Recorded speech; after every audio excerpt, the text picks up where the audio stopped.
안녕하세요 여러분. 우리 11월 5일 금요일 오늘도 말씀을 읽기 오신 모든 분들 환영합니다. 전도사님이 오늘 급한 약속이 생겨서 그래서 오늘 생방송으로 같이 말씀을 읽지 못하고 녹화를 하게 되었습니다. 오늘도 같이 기도하고 말씀을 읽도록 하겠습니다.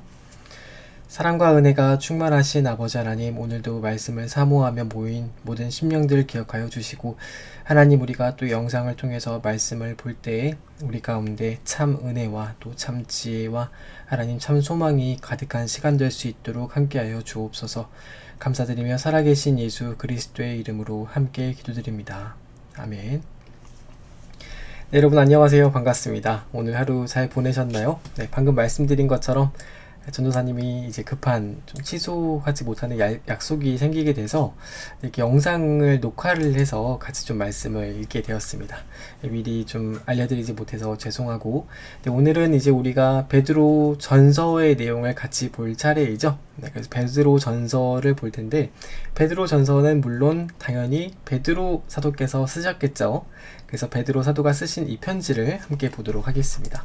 여러분, 먼저 이 베드로 전서의 주제가 뭘까요? 주제. 어제 또 그리고 주일에 말씀을 드렸었는데, 이 베드로 선생님은 소망에 대한 이야기를 하십니다. 그래서 야고보 선생님은 믿음에 대한 이야기, 참 믿음이 무엇인가를 이야기했다면, 이 베드로 선생님은 참 소망이 무엇인가. 여러분, 이 소망이라는 단어를 많이 들어보셨죠? 근데 이 소망이라는 단어는 일반 세상 사람들이 말하는 어떤 희망사항, 이렇게 됐으면 좋겠다, 바라는 것, 그런 말하는 희망사항과는 다른 거예요. 기독교인들이 말하는 소망은 다른 겁니다. 이제 일반적인 희망사항 같은 경우는 바라는 거잖아요. 무언가를 바라는 거. 그럼 바라는 거는 얼마든지 내 욕심대로 구하고 바라고 별의별 소원들이 많이 있을 수 있겠죠. 근데 여러분, 그런 거는 이 기독교에서 말하는, 특별히 베드로 선생님께서 말하시는 그 소망과는 전혀 다른 거라는 거예요. 그래서 그런 거는 이 베드로 선생님께는 크게 의미가 없고, 정말 우리가 바라보아야 할, 우리가 붙잡아야 할 그런 소망은 무엇인가를 하는데, 간략하게 말하면 하나님의 약속이 분명하고 증거가 확실하고 그 하나님의 약속된 말씀에 근거한 소망, 이런 게 참 소망이다, 이런 말을 하고, 또 그런 소망을 가진 사람들이 어떤 삶을 살아야 하는가, 이런 말씀들을 하십니다. 그래서 여러분, 오늘 베드로 전서를 조금 같이 볼 텐데요. 이 베드로 전서를 쓴 사람은 베드로 선생님이 물론 이제 직접 불러줬지만 직접 글을 쓰신 건 아니에요. 이 글을 쓴 사람은 실라라고 하죠. 실루아누라고 알고 있는 실라라는 사람이 베드로 선생님이 불러주고 그것을 받아서 썼습니다.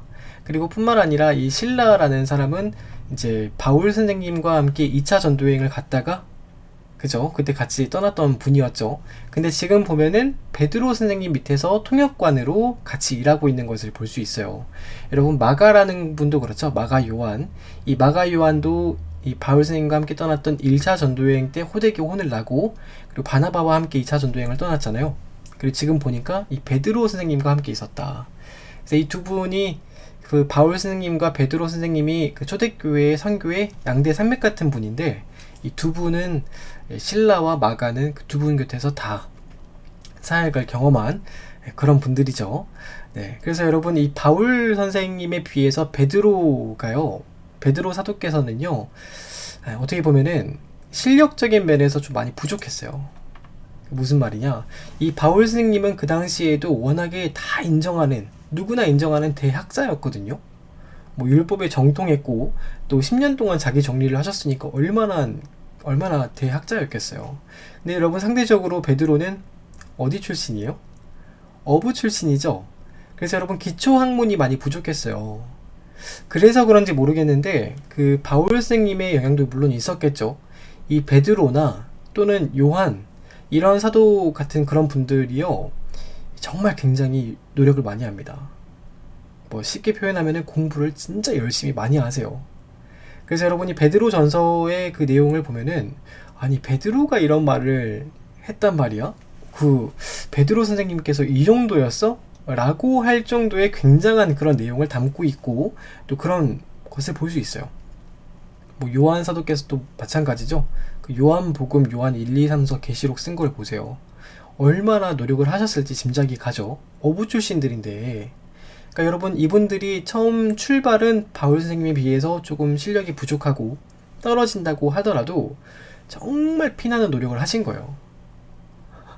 여러분, 그래서 교육자가 된다는 것, 누군가를 가르치는 교사가 된다는 것, 여러분, 누군가를 가르치는 입장에 있다는 것, 그거는요, 항상 배우고, 항상 공부하고, 항상 철저하게 자기를 돌아보고, 성장하고, 성숙하고, 성화되어서 거룩한 그 당시에 그 사도들처럼 정말 거룩하게 또 그 정말 자기를 갈고 닦은 그것을 전하는 그런 사람이 되어야 합니다. 여러분, 이런 베드로 사도나 요한 사도의 모습을 보세요. 그 열심을 생각하면은 고개가 절로 숙여지지 않나요?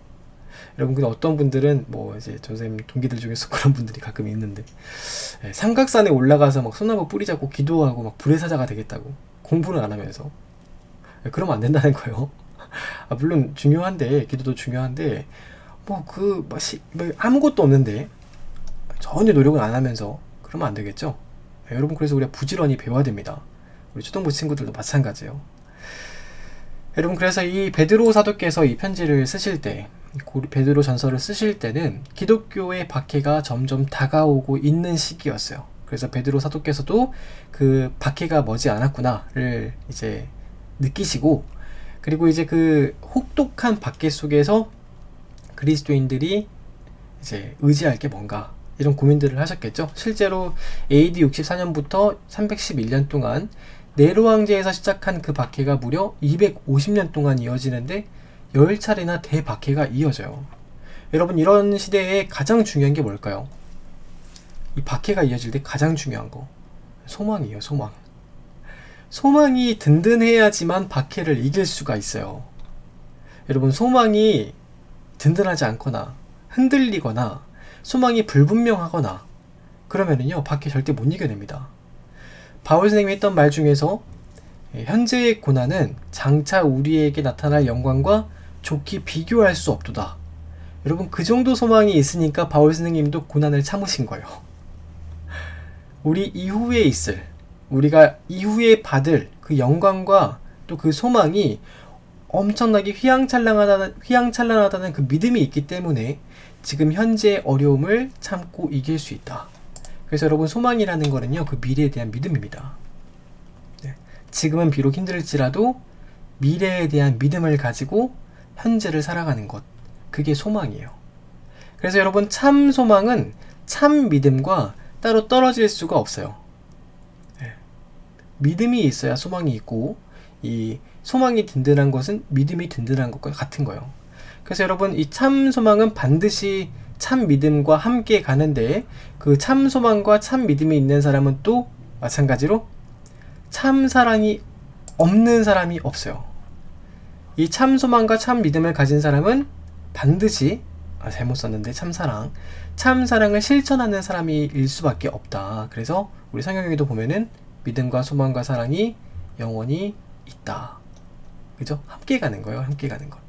그래서 베드로 선생님께서 이제 이 소망에 대해서, 이런 다가올 환난들이 있을 것을 대비한 소망에 대해서 말씀을 하시기를, 참 소망은 무엇인가, 이런 말씀들을 하시는데, 오늘은 간략하게 그것만 보고 마치도록 하겠습니다. 첫 번째, 하나님의 약속에 근거한 소망이 참 소망이다.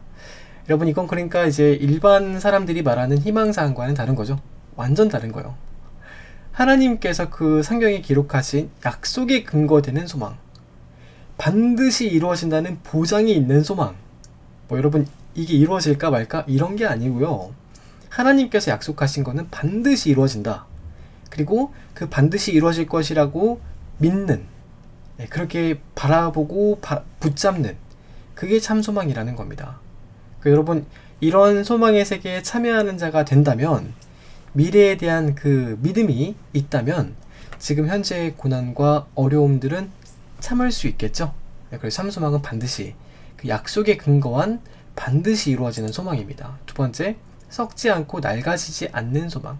이 사람들이 여러분, 잘못된 이 소망, 잘못된 이 꿈을 꾸다가 안 되면 어떡해요? 꿈이 이루어지지 않으면 좌절하고 절망해버리고 자포자기하고 자살까지 하죠. 여러분 그게 왜 그러냐? 소망을 잘못 설정해서 그렇습니다. 여러분 이 썩지 않고 낡아지지 않을 것을 꿈꾸고 소망해야 되는데 썩을 것, 낡아질 것, 사라질 것들을 꿈꾸고 소망하니까 엉망이 되는 거예요. 여러분 이 세상에 소망을 주면은요, 이 세상이 깨지고 박살날 때 그 소망도 엉망이 돼버립니다. 그럼 사람이 이제 절망하게 되는 거죠. 그래서 여러분 베드로 전서 1장 24절에 보면 그러므로 모든 육체는 풀과 같고 그 모든 영광은 풀의 꽃과 같으니 풀은 어떻게 된다고요? 마르고 꽃은 떨어지지만 오직 우리 하나님의 약속하신 그 말씀의 소망들은 영원하게 있다. 그러니까 너희에게 전한 복음이 곧 이 소망의 말씀이다. 그런 말을 하는 거죠. 그 세 번째, 흔들리지 않는 든든한 소망. 그래서 여러분 이 세상이 막 흔들리잖아요. 너무 흔들려요. 정신이 없으시죠? 너무 흔들리니까.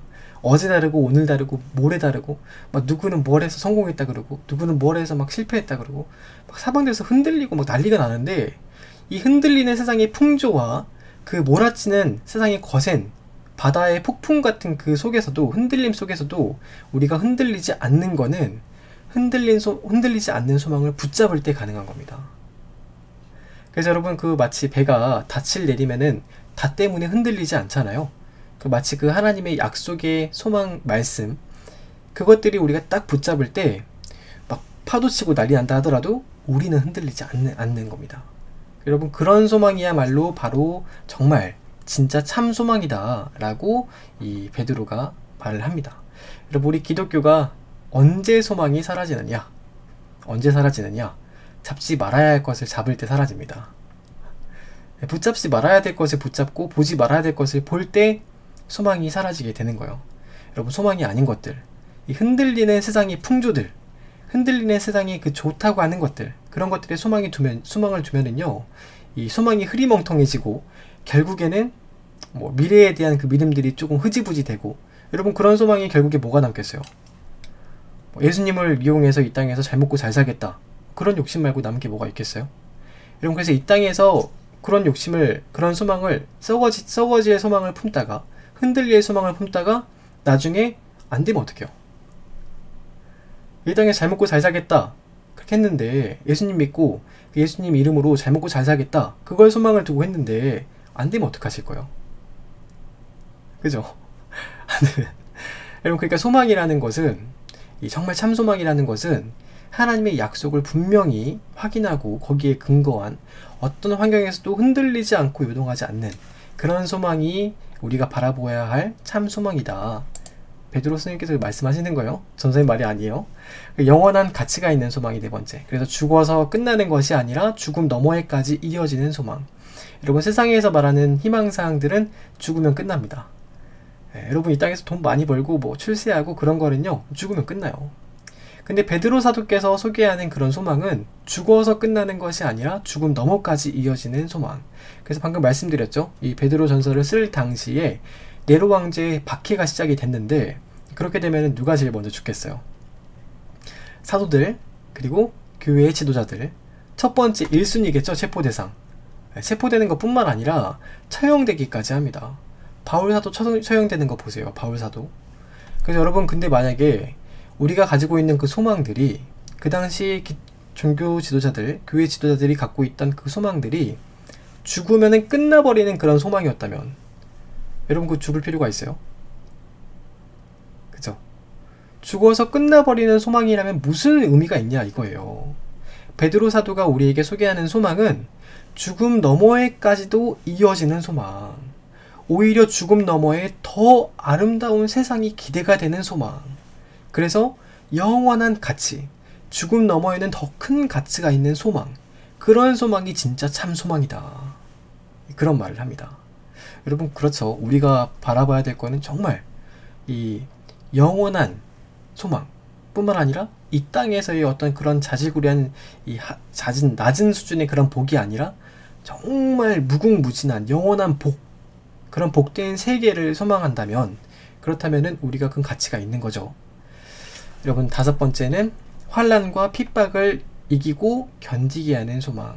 여러분, 이런 소망들이 참된 소망이고, 이 참된 소망이 있을 때야 비로소 환난과 핍박을 이길 수 있습니다. 이 베드로 사도가 이런 말을 했는데 보세요. 죄가 있어서 매를 맞고 참으면 무슨 칭찬이 있겠느냐. 그러나 선을 행함으로 고난을 받고 참으면 이는 하나님 앞에 아름답다. 이를 위하여 너희가 부르심을 받았으니 그리스도도 너희를 위하여 고난을 받으사 너희에게 본을 끼쳐 그 자취를 따라오게 하려 하셨느니라. 이 베드로 선생님께서 자주 이런 말을 하셨대요. 뭐라고 하셨느냐. 우리는 선한 일을 하고 얻어맞기 위해서 선택된 사람들이다. 우리는 좋은 일을 하고도 욕먹기로 선택된 사람들이다. 그러니까 우리는 우리에게 있는 그 상급과 상은 천국에서 받고 이 땅에서는 좋은 일을 하고 실컷 욕을 먹기로 선택됐다라는 거죠. 여러분, 이런 마음가짐이 있었기 때문에 그 공회에 가서 그렇게 실컷 얻어맞고 욕을 먹고 그리고도 돌아올 때 기쁨이 충만해서 나왔다는 거예요. 베드로 선생님께서.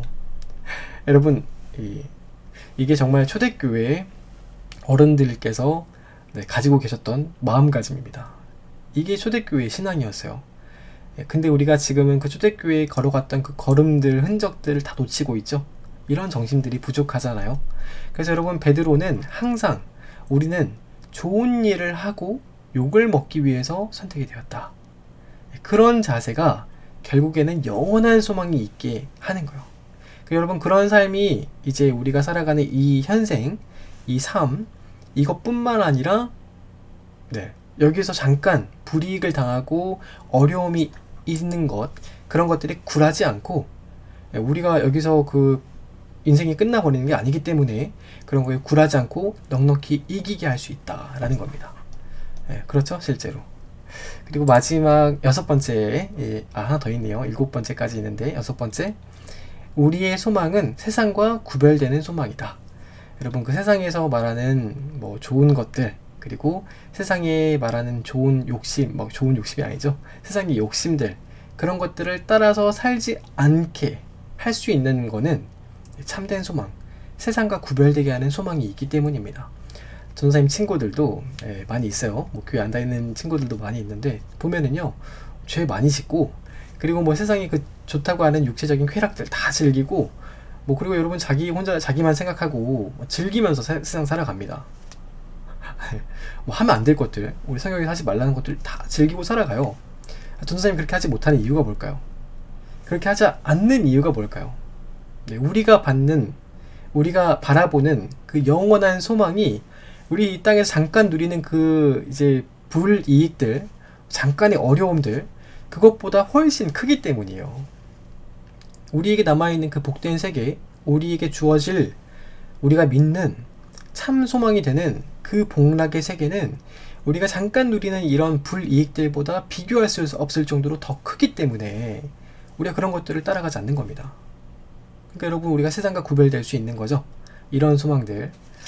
마지막 7번째는 사람들에게 설명할 수 있는 소망. 야, 너는 예수님 믿는다고 하는데 왜 그렇게 사냐? 너 예수님 믿는다고 이렇게 불이익을 당하는데 왜 넌 즐겁니? 이렇게 어려울 때 너는 왜 웃니? 그럴 때 그 사람들에게 우리가 믿는 소망에 대해서 설명해 줄 수 있는, 우리가 그거에 대한 확신이 있고 바로 알고 있는 소망이어야 된다, 이 말이죠. 여러분, 그래서 실제로 이 네로 황제 그 박해 때 초대교회의 수많은 사람들이 그 신앙을 포기하지 않고 끝까지 순교를 각오하고 참 소망을 바라봤기 때문에 결국에 로마라는 대제국이 어떻게 됐나요? 기독교 국가가 될 수 있었어요. 그죠? 여러분, 우리 이제 이 시대에도 마찬가지인데, 우리가 교회 예수님을 믿는다는 이유로 박해가 오면은 두 가지 딱 나뉩니다. 첫 번째는 정말 그 예수님 믿는 믿음 때문에 어려움을 기꺼이 당하고 순교를 하겠다는 각오를 하고 그렇게 정말 신앙을 이어가는 분들이 계신 반면에, 어떻게 해요? 반대로 환난과 불이익 앞에서 바람에 나는 겨와 같이 날아가시는 분들이 계세요. 여러분, 그런데 지금 이 시대에 만약에 예수님 믿으면 순교한다, 그러면 얼마나 많은 분들이 계실까요? 교회에. 모르긴 몰라도 50%는 날아가지 않을까. 저는 개인적인 생각이에요. 그것도 많이 받으린 거라고 생각을 하는데, 여러분, 그러면 안 된다는 거예요. 그런 소망이면 안 된다는 겁니다. 그래서 여러분 지금 코로나가 2년 정도 지속되니까 보세요. 교회 인구가 얼마나 줄었는지. 교회에서 우리가 이 참 소망에 대해서 생각하지 않고 이 세상의 소망, 예수님 믿으면 잘 되고 복 받는다, 그것만 바라보고 있다가는요, 그거 보고 구름같이 사람들이 몰려왔다가 예수님 믿으면 핍박받는다 말 한마디 다 도망간다는 거예요. 그런 것들은 참된 소망이 아닌 거죠. 그러니까 여러분, 우리가 정말 바라봐야 할 것은 이런 죽음을 넘어서는, 죽음을 초월하고 그것을 넘어섰을 때 더 큰 복이 있는 그런 소망을 바라봐야 하고, 그런 소망들이 우리를 세상과 구별되게 하고 거룩하게 하고 또 더 우리의 신앙을 견고하게 할 수 있다. 그래서 환난과 핍박 속에서도 우리를 구원할 수 있는, 세상이 능히 감당하지 못하는 신앙인들로 서게 하는 신앙이다, 소망이다 라는 겁니다. 우리 사랑하는 모든 수동부 친구들, 우리 모든 사랑하는 성도님들, 이러한 소망을 다 간직하시는 우리 모두가 되시기를 축복합니다. 오늘 여기까지 하고 우리 주일에 또 아마 베드로전서 후서를 같이 나눌 텐데 같이 더 이어서 말씀 보도록 하겠습니다. 여러분, 오늘 하루도 고생 많으셨고요. 기도로 하루를 마무리하시기 바랍니다. 전도사님은 주일에 같이 또 뵙도록 할게요. 여러분 사랑하고 축복합니다. 안녕히 주무세요. 안녕.